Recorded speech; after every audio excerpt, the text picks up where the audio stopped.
The days of the Andals were numbered. One by one, their so-called kings were bending the knee or facing the wrath of Aegon Targaryen. Aegon of old Valyria. Aegon who was blood of the dragon.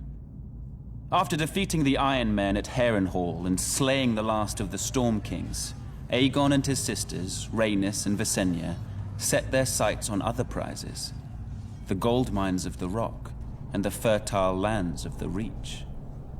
King Loren Lannister of the Rock and King Mern Gardener of the Reach foolishly thought their combined armies could beat back the Targaryen host.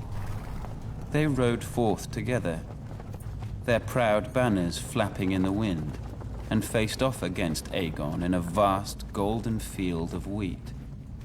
The two kings commanded a massive force of nearly 60,000, and it appeared the day was theirs, until Aegon unleashed all three of his dragons for the first and only time.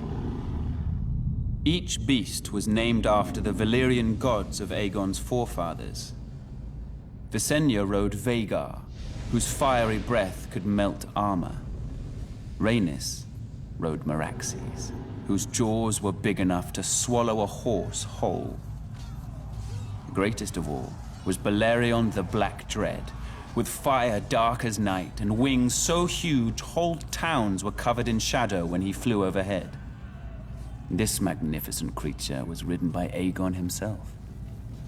4,000 men were bathed in glorious dragon flame that day, on what came to be known as the Field of Fire.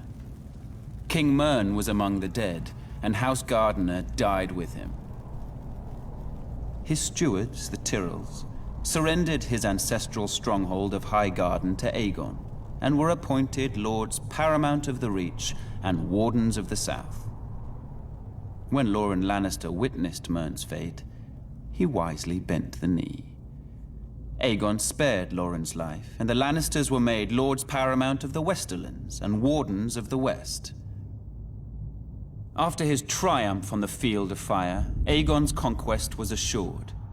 In a short time, the so-called Seven Kingdoms were melted down in the heat of the dragon's flame and transformed into a single realm. Aegon would forever be known as Aegon the Conqueror.